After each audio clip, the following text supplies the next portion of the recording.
হযরত ইউসুফ আলাইহিস সালামের প্রতি জুলাইখা আসক্ত হয়ে গেছে। ওয়াও মানে এবং, ওয়াহাম্মা বিহা দ্বিতীয়টার অর্থ আসক্ত হওয়া। এটা কি করা যাবে না উল্টা হবে? উল্টা করতে হবে। তাহলে তার অর্থ হবে ওয়াহাম্মা বিহা। আর হযরত ইউসুফ আলাইহিস সালাম উনি উনার নিজের ঈমান বাঁচিয়ে ফেলেছেন। এবার অর্থের মধ্যে কোনো ব্যবধান আছে, কোনো সমস্যা আছে? আপনারা কি আমার কথা বুঝতেছেন? মেহরবানি করে একটু উত্তর দিলে খুশি হব। এবার অর্থে কোনো সমস্যা আছে? তাহলে বাস্তবতা হচ্ছে হযরত ইউসুফ আলাইহিস সালাম নিজের ঈমান বাঁচাইবার জন্য দৌড়ে পালিয়ে গেলেন, আর একে একে সব কয়টা দরজা খুলে গেল। তিনি ঈমান হেফাজত করে ফেললেন, আর আসক্ত হয়েছেন একমাত্র জুলাইখা। ঠিক কিনা বলেন? এই একটা পদ্ধতি, এটা কোরআনে পাকের যে তাফসীরের যে পদ্ধতি, এটা হচ্ছে আল্লাহওয়ালা হওয়ার কারণে আল্লাহর সাথে সম্পর্কের ভিত্তিতে কাশফের হালাতে, মুরাকাবার হালাতে পাইছেন। আমাদের মতো এমন নাবালক বাচ্চা যার না আছে ইলম, না আছে আমল, না আছে আখলাক, আমাদের মতো মানুষ এই তাফসীর করতে পারে না। বর্তমান সময়ের মধ্যে যদি তাফসীর করেন তাহলে অলিপুরি হুজুর করেন, আর এক জমানায় আমাদের হবিগঞ্জের হুজুর করতেন, দিগলবাগি হুজুর কিছু তাফসীর করতেন, ব্রাহ্মণবাড়িয়ার বড় হুজুর রহমতুল্লাহি আলাইহি তাফসীর করতেন। ওনাদের সম্পর্ক আল্লাহ তাআলার সাথে সম্পর্কের ভিত্তিতে ওনারা তাফসীর করেছেন। বলতে পারেন যে তাহলে আমি কেন আসলাম? এটা হচ্ছে ওই বাচ্চা কালের কথা মনে হয়ে যায়, যে একজন বাচ্চাকে বলা হয়েছে যে একটা পেঁপে আর্ট করে নিয়ে আসবা। মাস্টার সাহেব যখন বলতেছে পেঁপে আঁকতে হবে, একটা শাপলা ফুল আঁকতে হইবে, তখন ছাত্র যখন এটা পারে না তখন মাথার মধ্যে তেল লাগাইছে, তেল লাগাইয়া কাগজটারে এইভাবে ভালো করে চ্যাপটায় লিখে ফেলছে। তেল দিয়া যখন লেপটায় ফেলছে তখন একটা শাপলার উপরে বসাইয়া কাঠ পেন্সিল দিয়ে আঙ্গুলগুলিকে একটা এভাবে ঘুরাইতেছে। ঘুরানো যখন শেষ তখন দেখা গেছে একটা শাপলা ফুল হয়ে গেছে। বলুন দেখি, এই ছেলেটা কি শাপলা ফুল আঁকলো না হাত ঘুরাইলো? হাত ঘুরাইছে। আমিও আসলে আপনাদের সামনে এই জন্যই বড়দের যে বাতলানো যে কথা রয়েছে, তাদের কথাগুলির উপরে হাত ঘুরানোর মতো কিছু কথা আপনাদের সামনে বলতে চাই। আর বিষয়বস্তু নির্ধারিত করে দেওয়া হয়েছে, অন্যের ঘরে প্রবেশ করতে গিয়ে অনুমতি প্রার্থনা করতে হবে, আর বিনা অনুমতিতে কারো ঘরে প্রবেশ করা যাবে কি যাবে না এই সম্পর্কে বিধান সূরা নূরের ২৭ নম্বর আয়াত থেকে বলা হয়েছে। আল্লাহ রাব্বুল আলামিন এই বিষয়ে কোরআনে পাকের মধ্যে অনেক কিছু বলে দিয়েছেন। কোরআনে কারীম মহাবিশ্বের মহাবিস্ময়কর মহান গ্রন্থ আল কোরআন, আর এটা হচ্ছে এমন একটা পরিপূর্ণ জীবন ব্যবস্থা, তার মধ্যে কোনো বিষয় বাদ রাখা হয় নাই।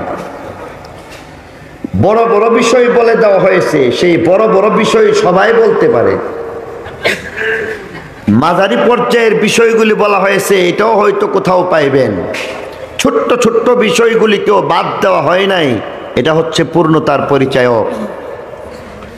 ইসলামের মধ্যে যা কিছু আছে সব কিছু খুঁটিয়ে খুঁটিয়ে ছোট্ট থেকে ছোট্ট বিষয়গুলিকেও সুন্দরভাবে বর্ণনা করা হয়েছে। এখানের মধ্যে বিশেষ করে শিষ্টাচারের আলোচনা করা হচ্ছে, বিশেষ একটা শিষ্টাচার।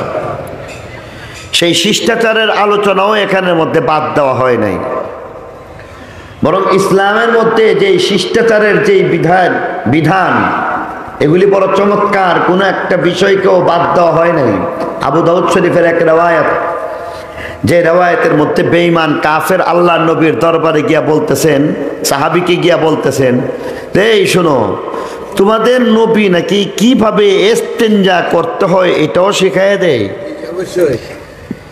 এইভাবে যখন নাকি কটাক্ষ করলো, সেই কটাক্ষ করে দেওয়ার সঙ্গে সঙ্গে সাহাবী উত্তর দিয়া বলতেছেন, আজাল, হ্যাঁ হ্যাঁ অবশ্যই, আমাদেরকে আল্লাহ নবী কিভাবে ইস্তেনজা করতে হয় এটাও শিখিয়ে দিয়েছেন। আমাদেরকে বলেছেন ডান হাতে ইস্তেনজা করা যাবে না, এর মাধ্যমে খাবার গ্রহণ করতে হয়। বাম হাতে ইস্তেনজা করতে হবে, এটা দিয়ে খাবার গ্রহণ করা যাবে না। এটা একটা নিকৃষ্ট কাজের মধ্যে যেহেতু ব্যবহার হয়, এটাকে ভালো কাজে ব্যবহার করা যাবে না। আমাদেরকে ইস্তিনজার মধ্যে ঢিলা কুলুপ ব্যবহার করার পদ্ধতি পর্যন্ত বলে দিয়েছেন। অর্থাৎ আল্লাহ নবী ছোট্ট থেকে ছোট্ট, বড় থেকে বড় কোনো বিষয়কে কোরআনের মধ্যে বাতিল করেন নাই, এটাকে বর্ণনা করে দিয়েছেন। এক হাদিসের মধ্যে কোরআনের বর্ণনা দিতে গিয়ে আল্লাহ নবী ফরমান, কোরআনের পরিচয় দিয়েছেন আল্লাহ নবী, কিতাবুল্লাহ ফীহি নাবাউ মা ক্বাবলাকুম ওয়া খাবরু মা বা'দাকুম ওয়া হুকমু মা বাইনাকুম। কিতাবুল্লাহ, আল্লাহর কিতাবটা কেমন জানো? ফীহি নাবাউ মা ক্বাবলাকুম, তার মধ্যে পূর্ববর্তীর বিরাট বিরাট বিষয়গুলিকে বর্ণনা করা হয়েছে। কোরআনের মধ্যে এমন সব বিষয় রয়েছে যা তৌরাত কিতাবে নাই, জবুর কিতাবে নাই, ইনজিল কিতাবে নাই। কোরআন শরীফের মধ্যে এমন সব কথা বলে দেওয়া হয়েছে যা অন্য কোনো জ্যোতির্বিদ বলতে পারে নাই, কোনো নবী রসুলগণ বলতে পারেন নাই, কোনো ঐতিহাসিকগণ বলতে পারেন নাই। কোরআনের মধ্যে আছে আসহাবুল কাহফের মতো বিস্ময়কর ঘটনা যা জ্যোতির্বিদ বলতে পারে না। কোরআনের মধ্যে আছে আসহাবুল কাহফের মতো এমন আশ্চর্যকর ঘটনা যা তৌরাত, জবুর, ইনজিল কিতাব বলতে ব্যর্থ হয়ে গেছে, নবী রাসূলগণ পর্যন্ত বলতে ব্যর্থ হয়ে গেছে। ওয়া হুকমু মা বাইনাকুম ওয়া খাবরু মা বা'দাকুম, ভবিষ্যতের কথাও কোরআনের মধ্যে বলে দেওয়া হয়েছে। ওয়া হুকমু মা বাইনাকুম, তোমাদের সকল সমস্যার সমাধান কোরআনের মধ্যে দিয়ে দেওয়া হয়েছে। লম্বা হাদিসের এই অংশের দ্বারা আমরা বুঝতেছি যে কোরআন শরীফের মধ্যে সকল সমস্যার সমাধান আছে না নাই? অবশ্যই তার মধ্যে আছে। অতএব ছোট্ট হইতে পারে, ছোট্ট সমস্যাও এর সমাধান কোরআন থেকে আমাকে নিতে হবে। বড় বিষয়গুলির সমাধান কোরআন থেকে নিয়েছি, মহাশূন্যের কথা কোরআন থেকে নিয়েছি, বিজ্ঞানের সমাধান কোরআন থেকে নিয়েছি, চিকিৎসার সমাধান কোরআন থেকে নিয়েছি। ব্যক্তি, পরিবার, সমাজ, রাষ্ট্র, আন্তর্জাতিক পর্যায়ের যত সমস্যা আছে, বড় বড় সমস্যার সমাধান যেমন কোরআন দিতে পারে, ব্যক্তি জীবনে ছোট্ট ছোট্ট সমস্যার সমাধান কোরআন অবশ্যই দিতে পারে। আর এমনই একটা সমস্যা হচ্ছে, কারো বাড়ির মধ্যে প্রবেশ করবেন, অন্যের ঘরে প্রবেশ করবেন, তখন আমাকে আপনাকে কোন পথ অবলম্বন করতে হবে, কোন পদ্ধতিতে আমাদেরকে সামনে অগ্রসর হতে হবে, এই সব বিধানাবলী সূরাতুন নূরের ২৭ নম্বর আয়াত থেকে পরিষ্কারভাবে আল্লাহ আমাদেরকে জানিয়ে দিয়ে গেছেন। আল্লাহ বলেন, يا أيها الذين آمنوا لا تدخلوا بيوتا غير بيوتكم حتى تستأنسوا وتسلموا على أهلها ذلكم خير لكم لعلكم تذكرون يا أيها الذين آمنوا হে ঈমানদারেরা, লা তাদখুলু বুয়ুতান গায়রা বুয়ুতিকুম, তোমরা তোমাদের ঘর ছাড়া অন্যের ঘরের মধ্যে প্রবেশ করবে না। হাত্তা তাস্তানিসু ওয়া তুসাল্লিমু আলাইহা, যতক্ষণ পর্যন্ত দুইটা কাজ করবে না ততক্ষণ প্রবেশ করবে না। এক নম্বর কাজ হাত্তা তাস্তানিসু, হাত্তা তাস্তানিসু, যতক্ষণ পর্যন্ত তোমরা ইজাজত গ্রহণ করবে না, অনুমতি প্রার্থনা করবে না, ততক্ষণ পর্যন্ত কারো ঘরে প্রবেশ করবে না। এক নম্বর কাজ। দ্বিতীয় নম্বর কাজ হইতেছে ওয়াতুসাল্লিমু আলা আহলিহা, তাদের উপরে সালাম না দিয়া সেই ঘরের মধ্যে প্রবেশ করবা না। তাহলে ঘরের মধ্যে প্রবেশ করার দুইটা পদ্ধতির, এক নম্বর হচ্ছে ইজাজত নিতে হইবে, দ্বিতীয় নম্বর সালাম দিতে হইবে। এই ইজাজত দেওয়া আর সালাম দেওয়া এটা অত্যন্ত উন্নত শিষ্টাচারের বহিঃপ্রকাশ, ঠিক কিনা বলেন? কারণ আপনি আমি যখন কারো ঘরের মধ্যে প্রবেশ করব, সেই সময়ের মধ্যে দেখা যাইবে অবশ্যই অনুমতি নেওয়া লাগবে। অনুমতি নিয়ে প্রবেশ করলে কোনো অসুবিধা নাই, আর অনুমতি ছাড়া প্রবেশ করলে বিরাট সমস্যা। নিজের সমস্যা হইতে পারে, অন্যের সমস্যা হয়ে যাইতে পারে, বাড়িওয়ালার সমস্যা হইতে পারে, অথবা আগন্তুকের সমস্যা হয়ে যাইতে পারে। ইজাজত ছাড়া যখন কেউ প্রবেশ করবে, বাড়ির মানুষগুলি বিভ্রান্ত হয়ে যাইতে পারে, মনে করতে পারে আমার ঘরের মধ্যে চোর প্রবেশ করলো,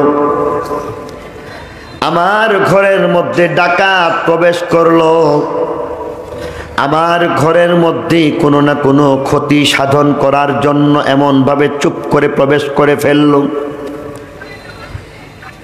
অন্যের অবস্থা হচ্ছে যার ঘরের মধ্যে প্রবেশ করতেছে তার ক্ষতি হওয়ার সম্ভাবনা থাকে, কেননা যার ঘরের মধ্যে আপনি প্রবেশ করবেন তার ঘরের মধ্যে ব্যক্তিগত প্রাইভেসি থাকতে পারে, গোপনীয়তা থাকতে পারে। হইতে পারে তিনি সেখানের মধ্যে যেই অবস্থার মধ্যে আছেন, এই অবস্থার মধ্যেই থাকার কারণেই তার লজ্জা হয়ে যাইতে পারে। অতএব আমার আল্লাহ বলেন এমনটা করা যাবে না, নিজের ক্ষতি করা যাবে না, অন্যের ক্ষতি করা যাইবে না। নিজের ক্ষতি, আসলে তুমি ভালো মানুষ, তোমাকে চোর বানায় ফেলবি। নিজের ক্ষতি হইতেছে, আসলে তুমি ভালো মানুষ, তোমাকে ডাকাত বানানো হইবে। নিজের ক্ষতি হইতেছে, আসলে তুমি ভালো মানুষ, তোমাকে মনে করা হইবে। দুরভিসন্ধি নিয়া তুমি সেখানের মধ্যে প্রবেশ করলা, তোমাকে হয়তো সন্দেহভাজন বানাইয়া তোমার পিছনে এবার মামলাও হয়ে যাইতে পারে। আর বাংলাদেশের আইন এবং নিয়ম মতো এমন রয়েছে, সন্দেহভাজন হিসাব করে পুলিশ তোমাকে 72 ঘন্টা পর্যন্ত এমনিতেই জেলখানায় বন্দি রাখতে পারে। আসলে তুমি একটা ভালো কাজের জন্য গেছো, কিন্তু লোকটা বুঝলো না কেন তুমি গেলা সন্দেহভাজন, আর তার এই সন্দেহের মধ্যে পড়ার কারণে তোমাকে এবার এমন করা হয়েছে, নিজে ক্ষতিগ্রস্ত হয়ে গেলা, নিজের সম্মান নষ্ট হয়ে গেল, সময় নষ্ট হয়ে গেল, অযাচিত ভাবে সেখানের মধ্যে তুমি হয়তো 3 দিনের জেল খাটলা। এমন হইতে পারে নাকি পারে না? আরো জোরে বলেন। অবশ্যই পারে। তাহলে বোঝা গেল আমার আল্লাহ বলেন বান্দা নিজের ক্ষতি করা যাবে না, নিজের ক্ষতি করতে যেও না। দ্বিতীয় নম্বরে বলা হচ্ছে অন্যের ক্ষতি হয়ে যায়।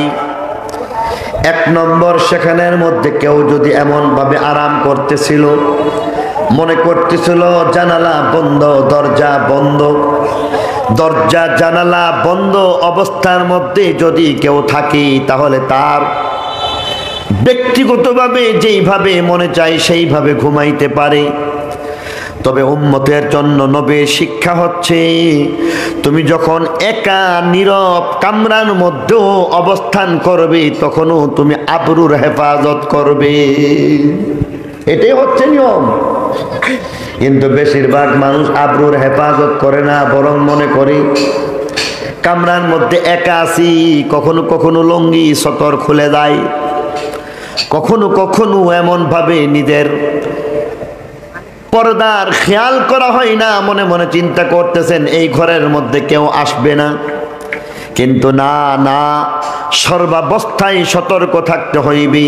বরং আল্লাহ নবীর শিক্ষা হইতেছে, তুমি যখন ইস্তেঞ্জার জন্য যাইবা তখন তোমাকে সতর্ক থাকতে হইবে। সেই অবস্থার মধ্যেও তুমি প্রয়োজনের বাইরে সতর খুলবা না। উলামায়ে কেরাম শিক্ষা দিতে গিয়া বলছেন, তোমার যদি লুঙ্গি কিছুটা উদাম করতে হয়, যেখানের মধ্যে তোমার ইস্তেঞ্জার যতটুকু প্রয়োজন ততটুকু খুলবে। আর এই কারণে বলে দিতেছেন, ইস্তেঞ্জায় বসার পরও নিজের হাঁটুগুলিকে লুঙ্গি দিয়ে ঢেকে রাখবা। সে যাই হোক, আল্লাহ নবী ফরমান তার ক্ষতি হয়ে যাইতে পারে। একজন মানুষ যেখানের মধ্যে এমন স্বাধীনভাবে ঘুমাইবে, এটা জায়েজ আছে, তাকওয়া এটা না।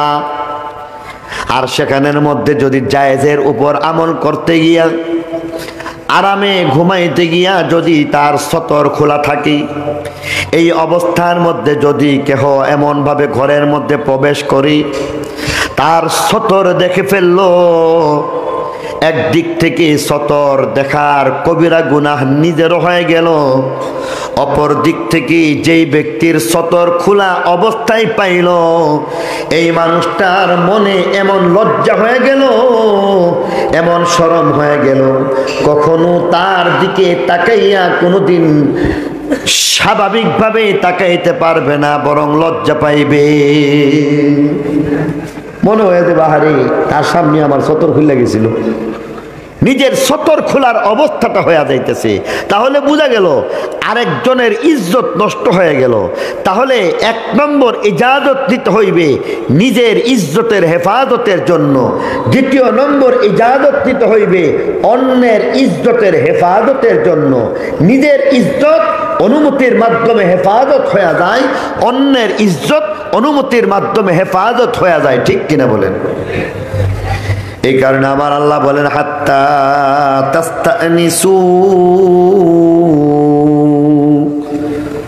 আমার আল্লাহ বলেন অনুমতি নিয়ে নিবা, সেই অনুমতির মাধ্যমে দুইজনের ইজ্জতের হেফাজত হয়ে যায়।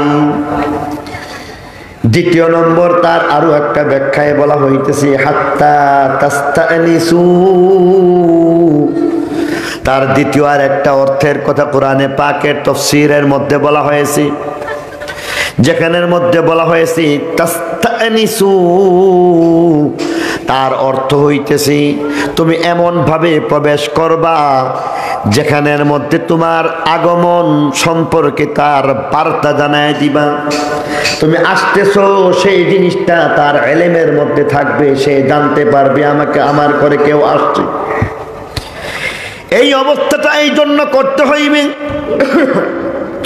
হঠাৎ করে কেউ যদি ঘরের মধ্যে প্রবেশ করে তখন হিতে বিপরীত হয়ে যায়।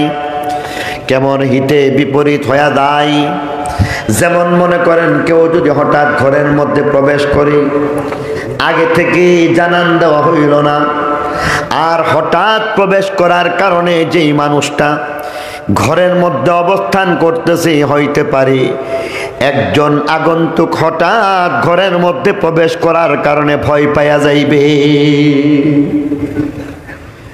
আমার আল্লাহ বলেন কাউকে ভয় দেখানো যাবে না, কাউকে কখনো এমন বিব্রতকর অবস্থার মধ্যে ফেলে দেওয়া যাবে না। বাস্তবতার আলোকে দেখব কখনো কখনো এমন হয়ে যায় ঘরের মধ্যে আপনি একা, হয়তো পর্দাটা আপনি এমনি সাটায় রাখছেন, আপনার জানামতি আশেপাশে কেউ নাই, এমন অবস্থার মধ্যে হঠাৎ কিছু আপনি লিখছিলেন, পড়াশোনা করছিলেন, হঠাৎ করে দেখলেন কেউ সেখানের মধ্যে প্রবেশ করলো। হঠাৎ দেখার কারণে আপনি ভয় পাওয়া যাইতে পারেন, আর রাত্রিবেলা প্রবেশ করার কারণে মনে করতে পারেন সেখানের মধ্যে জিন পরি কেউ হয়তো প্রবেশ করছে, ঠিক কিনা? ভয় পাওয়া যাবে। এমন অবস্থা অনেক সময় হয়ে যায়। এমনকি কখনো কখনো সাব্যস্তের মানুষ যারা আছে, আমার নিজেরও এমন অবস্থা হয়েছে কখনো কখনো, যে ঘরের মধ্যে কাজ করতেছি আর এই কাজগত অবস্থার মধ্যে জানা মতে কেউ আমার সামনে থাকার কথা না, ঘরের মধ্যে আসার কথা না, এই অবস্থার মধ্যে চুপ করে যখন সেখানের মধ্যে প্রবেশ করলো, সেই প্রবেশ করার কারণে ভয় পেয়ে গেছি, আমি নিজেও ভয় পেয়ে গেছি। কারণ চুপচাপ কারো ঘরের মধ্যে প্রবেশ করা এটা ভদ্র সমাজের কাজ না, কারণ ভদ্র সমাজ অনুমতি নিয়েই প্রবেশ করতে হইবে। আর স্বাভাবিকভাবে চুপচাপ প্রবেশ করে যারা, তাদের দুরভিসন্ধি থাকে, চুরি ডাকাতি অথবা তথ্য গোপনীয় তথ্যকে সংগ্রহ করে নেওয়া, এটাও এক ধরনের তথ্য চুরি করার শামিল, ঠিক কিনা জোরে বলেন? বর্তমান বিশ্বের মধ্যে দেখা যায় এই ধরনের তথ্য সন্ত্রাস চলতেছে। বর্তমান বিশ্বের মধ্যে আমরা যদি দেখি মানুষের প্রাইভেসি নষ্ট করা হচ্ছে, এক ধরনের হলুদ সাংবাদিকতা আছে, যারা হলুদ সাংবাদিকতায় বিশ্বাসী, টাকা পয়সা এগুলি অর্জন করতেছে হলুদ সাংবাদিকতার মাধ্যমে। অথচ সাংবাদিকতা পেশা এটা হচ্ছে এমন একটা পেশা যেই পেশার মাধ্যমে ঘুমন্ত বিবেককে জাগ্রত করার পেশা, যেখানের মধ্যে আপনি সঠিক বিষয়গুলিকে উত্থাপন করবেন, তার মাধ্যমে জনগণ উপকৃত হইবে। ব্যতিক্রমী দেখা যাচ্ছে মাঝে মধ্যে ভিতরগত প্রাইভেট এমন সব কিছু সেখান থেকে খুঁটিয়ে খুঁটিয়ে বের করা হচ্ছে, যা শরীয়তের মধ্যে আজও অনুমোদন করা হয় না। আমরা এই ধরনের হলুদ সাংবাদিকতা যারা করে তাদের হেদায়েতের জন্য দোয়া করি, কি বলেন?